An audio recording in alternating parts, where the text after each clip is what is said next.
오늘은 맥주 감사절입니다. 먼저 이 맥주 감사절의 그 의미는 우리가 한번 짚어봐야 될 것 같습니다. 사실은 성경적으로 볼 때에는 맥주절과 오순절은 같은 날입니다. 그런데 이제 오순절은 말하자면 하나님으로부터 율법을 받은 역사적인 사건과 관련이 있는 그런 게 오순절이라면, 구약에서도 이 맥주절은 보리 수확하는 이런 때이지요. 그래서 이스라엘 백성들이 가나안에 정착을 해서 하나님 앞에 수확한 것을 감사를 드리는 그런 농경 문화와도 관련이 있습니다. 이게 이제 신약 시대로 넘어오고, 우리 한국 교회에서는 이 오순절은 성령 강림절로 지키고 있습니다. 그 날짜를 이렇게 이제 맞추는 거죠. 그렇게 해서 오순절은 우리가 성령 강림 주일로 지키고 있고, 그 다음에 맥주절은 7월 달에 첫 번째 주일로 구별해서 지키는데, 특별히 이 맥주절에는 우리가 감사라는 단어를 넣었습니다. 우리 추수감사절 하는 것처럼 맥주감사라고 해서 이전에 그 시골 교회들에서는 그 여름에, 예전에는 이제 보리 농사도 많이 지었지 않습니까? 그러면은 보리 수확을 한 6월 달쯤 한다고 하더라고요. 그래서 맥주 감사주일이 되면 집에서 보리 수확한 거 가만히 있지 교회 이렇게 마당에다가 갖다 놓기도 하고 그랬다고 해요. 그래서 어쨌든 이 추수감사주일처럼 감사의 의미를 강조하고 있습니다. 그래서 맥주감사는 보리 수확, 또 추수감사는 쌀 수확, 이런 거랑 관련이 되어 있지만 이 초점이 감사이기 때문에, 지금은 뭐 다 도심지 생활을 하지만 시기적으로 볼 때에 우리가 전반기에 하나님께서 베풀어 주신 은혜들을 한번 기억하고 감사하고 하는 그러면서 우리가 하반기를 하나님 안에서 다시 결단하는 그런 계기가 우리 맥주 감사주의를 통해서 우리에게 의미 있는 시간이 되기를 소원합니다. 오늘 우리가 본문을 민수기를 읽었습니다. 민수기에는 출애굽 이후에 광야 여정에서 겪는 실제적인 어떤 사건들을 중심으로 전개가 되고 있지요. 그리고 현장에서 얻어지는 사건 중심이기 때문에 우리가 교훈으로 받기도 훨씬 더 좋은 그런 은혜가 있습니다. 무엇보다도 하나님의 백성으로 선택받은 그 이스라엘 백성들의 모습, 다양한 모습들이 나오는데, 그 모습을 통해서 오늘 우리 교회의 모습과 우리 성도 자신의 모습을 발견할 수 있고 적용할 수가 있지요. 그래서 이 은혜를 많이 누릴 수가 있는데, 하나님의 백성으로 나아가는 데 있어서 먼저 이 이스라엘 백성이 신앙 공동체로서의 진영을 갖추게 됩니다. 그래서 출애굽기에 쭉 그러한 내용들, 레위기에도 또 제사에 관한 내용들을 나오게 되지요. 그래서 다 갖추고 나서 시내 광야를 출발을 해서 가나안을 향하여서 이동을 하게 되는 내용이 10장 11절에 보면 나오게 됩니다. 이제 이런 때가 출애굽한 지 벌써 한 2년 2개월 20일쯤 되었을 때 이제 다 진영을 갖추고 움직이기 시작을 하는데, 여러분 참 그 민수기를 우리가 지난번에 이제 맥체인 성경에서도 쭉 지나갔었는데, 그거 보면은 금방 또 불평하고 또 불평하는 그런 이스라엘 백성들의 모습들을 우리가 읽을 수가 있죠. 그래서 금방 사흘 만에 또 불평이 터져서 여호와의 불이 그 진영의 끝을 살랐던 그런 내용이 11장에 그 다베라 그 사건으로 나오지요. 그리고 또 고기 먹고 싶다고 얼마나 또 불평을 합니까? 그러면서 모세를 원망하고 하나님을 원망하고, 그러니까 그때는 뭐 모세도 너무 낙심이 돼가지고, 이 패역한 민족을 왜 저한테 맡겨주셔가지고 내가 이 백성을 낳았습니까? 어쨌습니까? 이제 막 하나님 앞에 투정을 부리죠. 그러니까 하나님께서는 또 그거 다 받아주시면서 70인의 장로들을 세워서 그 짐을 함께 나눌 수 있도록 해주시고, 약속대로 정말 입에서 고기 냄새가 끊이지 않을 정도로 엄청난 양의 그런 메추라기를 때를 막 몰아서 주시게 되지요. 그래서 이제 이 백성은 감사하기보다는 늘 불평하는 백성이구나. 그러면서 우리가 이스라엘 백성을 보고 아이고 참 하나님께서 그렇게 많은 은혜를 베풀어 주셨는데 어째서 이 이스라엘 백성은 맨날 하나님을 향해서 불평을 쏟아 놓느냐. 쯧쯧쯧 우리가 그러면서 읽지요. 그러나 여러분 그 이스라엘 백성들의 모습이 바로 누구의 모습입니까? 우리 자신의 모습이라는 것을 우리가 고백할 수밖에 없습니다. 예. 그래서 참 하나님께 때로는 하나님이 어련히 알아서 먹을 수 있게 다 해주시는데도 막 끌어모으고 말씀대로 순종 안 하다가 기브로 탔다 와라는 탐욕의 무덤을 만들기도 하고 결국은 하나님으로부터 아주 책망을 받는 그런 지경에까지 나가게 되죠. 그래서 가나안에는 이제 많이 가까워져 있는 바란 광야라는 곳에 이르러서 하나님께서는 가나안 땅으로 40일간 12지파별로 정탐꾼을 보내게 하십니다.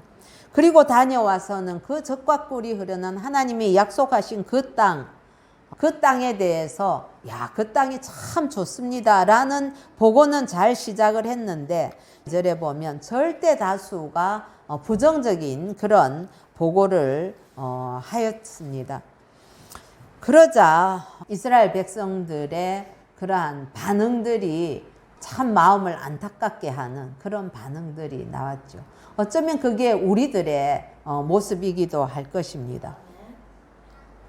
오늘 우리 한 3가지로 나누어서 한번 살펴보려고 하는데요. 첫 번째로는 반역하는 불신앙의 사람들의 모습을 우리가 읽어볼 수가 있겠습니다. 사실 요즘 우리나라는 전 세계가 그렇죠. 지금은 이제 공간적인 그러한 거리감은 많이 없어졌습니다. 그리고 정보가 너무 홍수처럼 밀려오기 때문에 정말 정보의 혁명이다 이런 이야기를 할 정도입니다. 그런데 여러분 그렇게 수많은 정보가 우리가 핸드폰을 켜기만 하면 무궁무진하게 우리에게 주어진다고 해도 정보가 많다고 해서 예전보다 더 지혜로울까요? 그렇지는 않은 것 같습니다. 이게 정보가 많고 적으냐의 문제가 아니라 어떤 정보가 오게 되면 거기에 어떤 반영을 하느냐가 문제인데 여러분 정보가 적을 때나 많을 때나 기본적인 태도는 전혀 달라지지 않는다는 사실입니다. 그래서 인간이 정보에 반응하는 태도는 2가지가 있는데 긍정과 부정입니다. 그래서 그 문제는 대부분의 사람들은 절대 다수가 어떤 정보에 대해서 부정적인 반응을 보인다는 것이지요. 이게 심리학자들의 연구에 의하면 그거는 인간 내면에 불안의 요소가 많기 때문에 그렇다라고 보고 있습니다. 성경은 뭐라고 하느냐? 성경은 왜 사람들이 부정적인 그러한 것들을 늘 선택을 하느냐? 그 문제에 대해서 성경은 죄 때문이라고 우리에게 가르쳐주고 있습니다. 왜냐하면 죄는 분리를 초래하고 분리는 불안을 확대하고 또 불안은 부정의 악순환을 자꾸 가져오기 때문에 그렇지요. 여러분 저도 제 자신을 보면 저도 상당히 부정적인 반응을 많이 하고 있더라고요. 정말 예수 믿기 전에는 제일 먼저 딱 떠오르는 게 먼저 부정적인 것부터 먼저 누가 어떤 제안을 하면 그게 안 되는 요소부터 먼저 찾게 되고요. 뭘 해야 된다 이러면은 저절로 움츠러들면서 이거는 이래서 안 되고 저건 저래서 안 될 거야 하는 것부터 먼저 생각하는 그런 저 자신을 발견하고 많이 놀라기도 했었지요. 어쨌든 그렇기 때문에 이 부정의 악순환을 가져오게 되는데 구원은 그러면 무엇이냐? 이 부정의 악순환의 고리를 끊는 것, 이게 구원의 모습이라는 것이죠. 그래서 구원은 어떤 의미에서는 가장 강력한 긍정이다 이렇게 볼 수가 있습니다. 내 힘으로는 도저히 벗어날 수 없는 이 부정의 고리를 완전히 끊고 풀려나는 것, 이게 구원이라고 볼 수 있죠. 그래서 구원받은 사람의 특징은 부정의 눈으로 사물을 바라보고 판단하는, 그리고 해석하는 그 버릇에서 벗어나서 진리 안에서 자유하고 긍정을 누리게 되는 것입니다. 여러분 한번 생각을 해보세요. 구원받기 이전의 사람들은 다 부정적인 것에 더 많이 묶여 있지만, 예수 믿고 변화되는 게 뭡니까? 그거는 긍정의 사람으로 바뀌는 거거든요. 죄에 대해서는 부정하지만 하나님에 대해서는 무한히 긍정하는 것이죠. 그래서 늘 감사하고 기쁨이 있고 이런 것들은 다 긍정의 요소들이죠. 그래서 우리가 예수 믿고 난 뒤에 내가 이렇게 변했다는 것을 발견할 수 있습니다. 자, 그런데 그렇다면 왜 구원받은 이스라엘 백성들의 반응이 여전히 부정적인가? 이들은 하나님으로부터 출애굽했고 홍해를 건넌 사람들이거든요. 자, 1절에서 4절을 우리 다 같이 한번 읽어보십시다. 시작. 온 회중이 소리를 높여 부르짖으며 백성이 밤새도록 통곡하였더라. 이스라엘 자손이 다 모세와 아론을 원망하며 온 회중이 그들에게 이르되 우리가 애굽 땅에서 죽었거나 이 광야에서 죽었으면 좋았을 것을 어찌하여 여호와가 우리를 그 땅으로 인도하여 칼에 쓰러지게 하려 하는가? 우리 처자가 사로잡히리니 애굽으로 돌아가는 것이 낫지 아니하랴? 이에 서로 말하되 우리가 한 지휘관을 세우고 애굽으로 돌아가자 하매. 여러분 1절과 2절에 보면 온 회중 그리고 백성, 그 다음에 2절에 보면 이스라엘 자손이 다, 이런 표현들이 나옵니다. 이 본문이 앞에 얘기한 대로 12명의 정탐꾼이 가서 보고 와서 아주 10명은 비관적인 보고를 하지요. 거기 가니까 땅은 너무 좋은데 도저히 우리는 그 땅을 차지할 수가 없겠더라. 어떻게 우리가 그 사람들 보니까 골격도 엄청 크고 우리보다 너무 큰데 우리는 그거 전쟁 도저히 못하겠더라. 그렇게 비관적인 이야기를 하니까 그거 이제 들은 백성들이 밤새 통곡을 했답니다. 아직 일어나지도 않은 일인데 그렇게 울며 불면서 부정의 대열에 합류를 한 것이지요. 그래서 이거는 보고를 한 10명 정탐꾼만 반역을 한 것이 아니라 이스라엘 민족 전체가 다 반역을 한 것과 마찬가지가 되는 것입니다.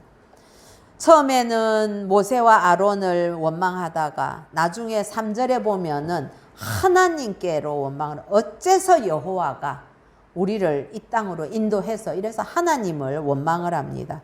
그리고 이들의 생각은 애굽에서 시작해서 광야로, 가나안으로 그렇게 뻗어나갔다가 다시 애굽으로 돌아가자 하는 것으로 방향을 바꾸는 걸 알 수가 있지요.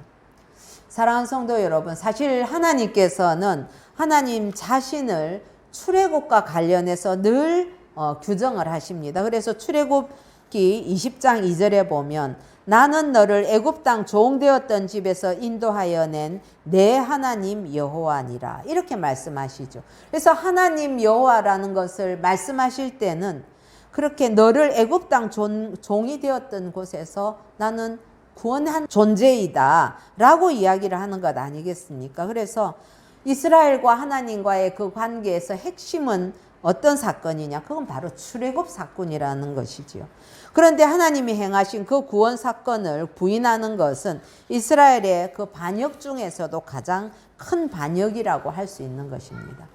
이들은 당장 앞으로 다가올 어려움 가지고 원망하고 했지만 그들이 했던 그 원망은 하나님을 반역하는 것이었던 것이지요.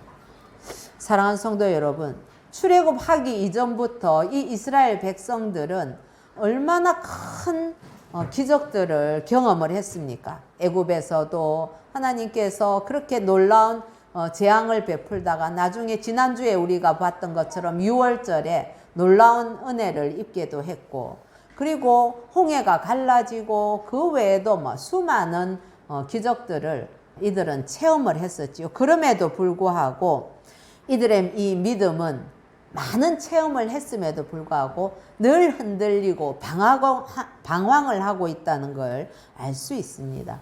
이걸 보면 여러분들 기적을 체험한 것과 믿음과는 별개의 것이라는 거죠.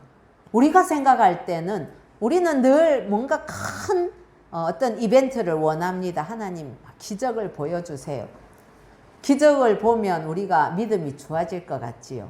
그런데 지금 여기 보니까 이 이스라엘 백성보다 기적을 더 많이 본 자들이 누가 있겠습니까? 그런데도 이들의 믿음은 여전히 방황 중에 있는 것입니다. 그런데 여기에 보면 믿음을 지킨 사람은 약속을 붙든 여호수아와 갈렙 두 사람밖에 없었죠. 그러니까 기적 체험한 것과 이 믿음이라는 것은 꼭 정비례하는 것은 아니구나 하는 것을 알 수 있습니다. 여호수아와 갈렙은 하나님의 말씀을 의지했다는 것을 알 수 있습니다. 이 가나안에 대한 10명의 부정적인 보고는 이스라엘 백성들이 가지고 있었던 그 어떤 두려움에 기름을 붓는 역할을 했습니다. 그래서 자기 눈으로 본 것도 아닌데 말만 듣고 완전히 공포에 휩싸이게 되고 그렇게 밤새도록 통곡을 하는데 하나님께서 보실 때에 얼마나 기가 찬다 이런 마음이었을까 그런 생각을 하게 되더라고요.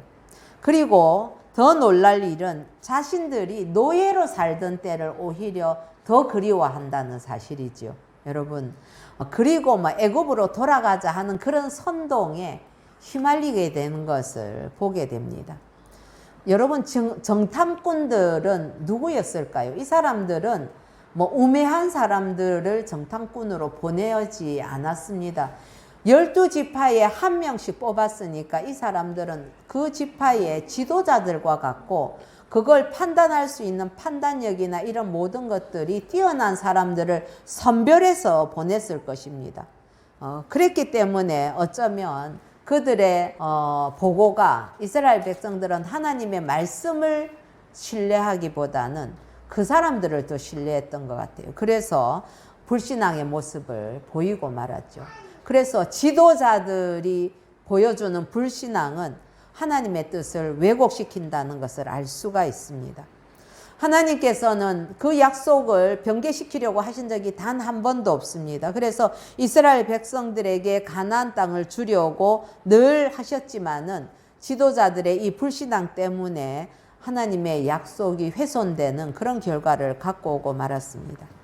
이 불신앙의 태도는 하나님의 약속을 무시하게 됩니다. 여러분 우리가 불신앙의 그러한 언어, 행동 이런 것들을 하게 될 때에 그건 단지 내 기분이나 내 느낌만을 표현한다고 생각해서는 안 된다는 거죠. 불신앙으로 하는 것들은 하나님을 무시하는 결과가 된다는 것을 우리는 기억해야만 할 것입니다. 이 백성들은 그래서 너무 쉽게 선동을 당했고 이들은 나중에 엄청난 대가를 치러야만 했습니다. 그리고 그들이 믿던 대로 불평대로 하나님께 들렸던 그 원망대로 이들은 40일을 정탐했던 그 40일을 40년으로 되갚아서 광야에서 다 죽어가야만 했습니다. 그리고 자신들이 나는 가나안 가기 싫다라고 했던 것처럼 가나안에 들어가지 못했던 것이죠.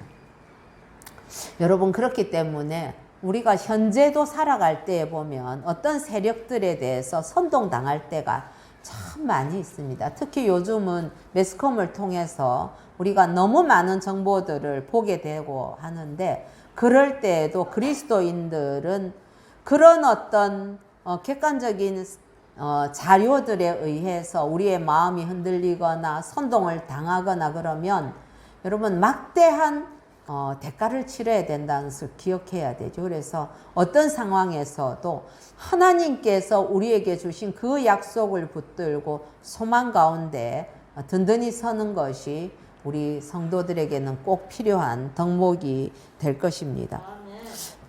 그런 말이 있습니다. 두려움은 우리 마음속에 사자와 같다고 하네요. 예. 그래서 두려움을 추격해서 죽이지 않으면 평생 그 사자와도 같은 그 두려움에 쫓겨서 사느라고 인생이 너무 고달파진다고 합니다. 사실 이 두려움의 뿌리를 파고 들어가면 하나님에 대한 불신앙이 그 뿌리가 된다는 것을 알 수가 있지요. 그래서 한 사람의 부정적인 태도는 공동체 전체에 부정적인 영향을 미치게 되어 있고, 특별히 지도자의 부정적인 태도는 공동체 전체를 불신앙의 길로 끌고 가는 그런 선동하는 결과를 낳게도 됩니다. 여러분, 우리 새생명교회에서는 처음부터 아니다라든지 부정한다든지 그런 어떤 이야기들이 되도록이면 안 하려고 하는 그런 금기시되어 오는 전통이 있습니다. 그게 왜 그런가 하면, 한 사람이 부정적인 이야기를 하면 듣는 사람들이 이게 긍정에는 쉽게 동의가 안 되는데 부정에는 쉽게 동의가 되는 것이 우리 인간이 가지고 있는 그 취약점이거든요. 그렇기 때문에 부정적인 생각이 들고 판단이 든다 하더라도 그런 것은 개인의 생각으로 묻어두고, 필요하다면 정말 개인에게 또 잘 권면할 수 있거나 또 지도자와 상의하거나 이렇게 해야 되지, 부정적인 어떤 생각이나 이런 것들을 공동체 전체에 밝히게 되면, 특별히 우리 공동체 안에는 아직도 믿음이 연약한 분들, 또 어린 청년들 있기 때문에 좋지 않은 영향을 미치게 된다는 점을 우리는 늘 기억해야만 할 것입니다. 자, 광야길을 우리가 함께 가면서 가정에서나 교회에서나 이런 불신앙적인 태도와 부정적인 말들을 우리는 늘 경계하고, 하나님께서 내 귀에 들리는 대로 행하겠다는, 저는 그 말씀보다 더 두려운 말씀이 없는 것 같아요. 하나님 귀에는 들리지 않게 해야 되는데, 하나님이 우리의 모든 것을 아시지 않습니까? 우리의 생각을 아시는데 우리의 언어조차도 하나님 귀에 그렇게 부정적인 게 들리게 되면 하나님이 들리는 대로 하실까 봐 저는 너무 두렵거든요. 우리가 그것을 늘 기억해서 생각으로 떠오른다 할지라도 말을 뱉을 때는 원망이나 불평이 나오려고 할 때마다 오히려 더 한 번 더 꿀꺽 삼키고 십자가의 주님을 바라보는 저와 여러분 되기를 소원합니다. 그리고 하나님의 말씀을 신뢰하고 우리를 위해서 십자가에 아들을 내어주신 그 하나님 아버지를 온전히 믿고 그 약속을 붙드는 것만이 우리가 이겨나갈 수 있는 그러한 방법이 되겠습니다. 두 번째로 우리 5절을 우리 같이 한번 읽어보십시다. 시작. 모세와 아론이 이스라엘 자손의 온 회중 앞에서 엎드린지라. 예. 앞에는 보면 불신앙의 이스라엘 백성들의 모습이 있었다면 오늘 5절에는 기도하는 믿음의 사람의 모습을 우리가 발견할 수 있습니다. 이스라엘 백성들이 그렇게 확 들고 일어났을 때에 모세와 아론은 정말 절체절명의 그런 순간을 맞았던 것이지요. 한순간에 하나님의 백성, 이스라엘 민족이 하나님의 뜻을 거역하는 그런 반역자들로 돌변하는 것을 보았을 때에 게다가 모세와 아론까지 그냥 저 지도자들은 우리가 인정할 수 없다. 다른 지도자 세워서 우리가 애굽으로 돌아가자.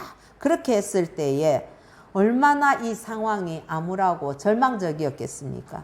그럴 때에 믿음의 사람이 취할 태도가 무엇인지를 오늘 우리에게 모세와 아론은 가르쳐 주고 있는 것이지요. 온 회중 앞에서 엎드린지라 기도했다는 것입니다. 예, 그들에게 나서서 아니다, 저떻다 설득한 그럴 만한 계제도 아니었겠고, 그들은 이미 그 수준을 넘어섰구나, 이 상황이. 그리고 이들은 정말 하나님 앞에 엎드릴 수밖에 없었던 것이지요. 그러면서 하나님께 반역하는 이 백성을 온 몸으로 막아서는 것입니다. 여러분, 그러면서 동시에 기도를 했는데 이 성난 군중들을 몸으로 막아내는 것은 여러분, 이거는 자신들의 생명을 거는 그런 행동이 되었던 것입니다. 그래서 실제로 보면은 이스라엘 백성들이 여호수아와 갈렙을 나중에 보면 돌로 막 쳐 죽이려고 했거든요. 그런 것이기 때문에 이 모세와 아론이 엎드린 것은 우리 목숨을 구걸하는 그런 의미가 아니라 하나님 앞에서 겸손하게 복종하는 모습이고, 또한 하나님을 모독하는 백성들에 대해서 진노로 심판하실 그 하나님의 임재를 두려워하는 그런 모습이 바로 지금 모세와 아론의 모습이 되는 것이죠. 이들은 간절하게 기도했습니다. 여러분, 영적으로 이렇게 열려 있는 사람들은 그 백성들이 그렇게 반역하는 모습을 보았을 때에 그들에 대한 어떤 분노라든지 미움이라든지 그런 것들과는 확 뛰어넘어서 저들이 당할 심판을 어떻게 할까? 그게 오히려 두려웠던 것 아니겠습니까? 그렇기 때문에 지금도 마찬가지입니다. 우리 믿음의 사람들은 가정이나 교회나 그리고 사회와 국가 등 공동체를 향한 기도를 멈추어서는 안 될 것입니다. 그리고 이 공동체가 함께 하나님께서 기뻐하시는 길로 나갈 수 있도록 우리 자신을 희생하면서 우리의 공동체를 세워야 할 것입니다. 그 섬김을 하나님께서는 귀하게 보시는 거죠. 그래서 제가 6월 달에도 그 기도의 제목에 이 나라, 한국 교회가 나라와 민족의 이렇게 소망이 되고 소금과 빛의 역할을 감당하게 해달라 하는 그러한 기도 제목을 내고, 늘 지금 우리가 속해 있는 나라라는 이 공동체에 관한 기도의 제목을 싣고 있습니다. 왜냐하면 그리스도인은 교회 안에서만 우리끼리만 뭉치는 그런 공동체가 되어서는 안 되기 때문에 그런 것이지요. 자, 이제 6절에서 10절에 보면 약속을 붙드는 믿음의 사람을 우리가 발견하게 됩니다. 여호수아와 갈렙은 10명의 지도자들하고는 전혀 다른 관점을 가졌는데 이들에게는 바로 믿음이 있었던 것이죠. 그래서 백성들의 불신앙적인 태도를 보면서 거룩한 분노가 막 끌어올라서 옷을 찢으면서 그 땅이 얼마나 아름다운지, 그리고 하나님의 약속을 상기시키면서 백성들을 설득을 합니다. 우리 8절 같이 한번 읽어보십시다. 먼저 시작. 여호와께서 우리를 기뻐하시면 우리를 그 땅으로 인도하여 들이시고 그 땅을 우리에게 주시리라. 이는 과연 젖과 꿀이 흐르는 땅이니라. 다른 그 정탐꾼이 이야기한 것을 보고 막 뒤집어진 그 이스라엘 백성들을 보면서 이 여호수아와 갈렙은 정말 막 뭐라고 할까, 그런 거를 가슴이 무너진다 혹은 뭐 복장을 친다 이런 표현 아니겠습니까? 아니 그게 아닌데 거긴 좋은 땅이고 하나님이 우리에게 주신다고 약속한 땅인데 왜 우리가 그것을 차지하지 못하느냐, 할 수 있다. 그러면서 하나님 거역하지 말고 그 백성들 두려워하지 말라. 우리의 먹이다. 이런 선언을 합니다. 우리 9절 같이 읽어봅시다. 시작. 다만 여호와를 거역하지는 말라. 또 그 땅 백성을 두려워하지 말라. 그들은 우리의 먹이라. 그들의 보호자는 그들에게서 떠났고 여호와는 우리와 함께 하시느니라. 그들을 두려워하지 말라. 아멘. 그렇습니다. 하나님이 우리와 함께 하시니까 두려워할 것이 없다라고 백성을 설득합니다. 여러분 그렇지 않습니까? 하나님이 우리와 함께 하시면 우리가 두려워할 것이 없는 것이지요. 이스라엘이 직면한 문제는 뭐냐 하면 이들의 군사력이 가나안 족속의 군사력보다 너무 약하다. 이게 문제가 아니었습니다. 이스라엘이 하나님을 온전하게 신뢰하지 않는다는 것, 그게 사실 문제라는 거죠. 왜냐하면 전쟁의 승패는 칼과 창에 있는 것이 아니라 여호와에 달려 있는 것이라고 사무엘상 17장 47절에서 다윗의 고백을 통해서 이야기하지 않습니까? 여호수아와 갈렙은 이 점을 정확하게 보고 있었습니다. 그래서 돌로 치려고 하는 그 백성들을 향해서 자기 생명을 걸고 하나님이 이 백성과 함께 한다라고 그렇게 호소를 했던 것입니다. 나라에는 이런 용감한 자들, 이런 의로운 자들, 이런 믿음의 자들이 필요한 것이지요. 저는 지난 한 5년 동안 왜 우리나라에 이렇게 불의가 만연하고 한데 가장 그 선봉에서 정의를 위해서 진실을 얘기해야 되는 언론들이 모두가 다 불의에 대해서 함구하고 있는가. 참 그런 것이 너무 안타까웠고요. 더 안타까운 것은 그런 불의에 대해서 왜 교회가 침묵할 수밖에 없었는가. 그런 것이 참 안타까웠습니다. 사랑하는 성도 여러분, 이처럼 불신앙은 어려움만 바라보고 믿음은 하나님을 바라봅니다. 예. 불신앙은 어려움만 바라본다면 믿음은 하나님만 바라본다고 하지요. 그리고 하나님의 약속의 말씀을 붙들 때에 하나님은 믿음으로 행동하는 사람에게 응답하시는 하나님이시란 사실을 믿으시기 바랍니다. 믿음은 말과 행동을 통해서 드러나게 됩니다. 믿음은 생각만으로는 드러나는 게 아니겠지요. 그 사람이 믿음이 있느냐 없느냐 하는 것은 그 사람이 어떠한 말과 행동을 하느냐 하는 것을 보고 우리가 평가할 수 있는 것 아니겠습니까? 지난 2년 반을 돌아보면 우리 앞에 처음 당해보는 어려움이 있었습니다. 그러나 우리가 믿음으로 하나님을 바라보았을 때에 우리는 두려움을 극복할 수가 있었고 예배를 지켜가면서 우리는 지금 감사함으로 하나님을 찬양하며 이 자리에 서 있게 되었습니다. 국제정세를 보면은 코로나 이후에 새로운 파도가 우리를 뒤덮으려고 합니다. 지금 경제의 지표들은 엄청나게 어려운 중에 있습니다. 그러나 여러분, 믿음은 그런 어려운 현실을 집어삼킬 수 있는 하나님의 능력의 통로가 되는 것입니다. 그래서 우리가 믿음의 렌즈를 보고 현실을 바라보면 산처럼 크게 다가오던 그렇게 두렵던 상대나 그 난공불락의 문제들도 이 믿음의 렌즈를 보면 아주 작게 보이게 된다는 거죠. 예.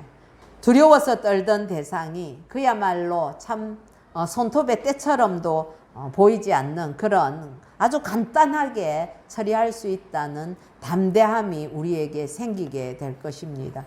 믿음이 없이 현실과 상황을 바라보면 영적인 위기에 빠질 수밖에 없습니다. 이제 우리가 하반기를 시작하는데 여러분, 우리의 믿음을 다시 한번 점검해 보십시다. 그래서 불신앙으로 그렇게 두려워할 것이 아니라 하나님만 바라보는 그 믿음을 가지고 지금도 현실적인 여러 가지 많은 어려움들이 우리에게 파도처럼 밀려들지만 그러나 하나님이 우리와 함께 하시면 우리는 그 모든 것들을 극복해 갈 수 있는 능력이 주어진다는 사실을 붙들고 날마다 승리하는 저와 여러분 되시기를 소원합니다. 예수님께서는 우리에게 이 말씀을 해주셨지요. 이것을 너희에게 이르는 것은 너희로 내 안에서 평안을 누리게 하려 함이라. 세상에서는 너희가 환난을 당하나 담대하라. 내가 세상을 이기었노라. 담대하십시다. 여호와 하나님이 우리와 함께 하십니다. 아멘.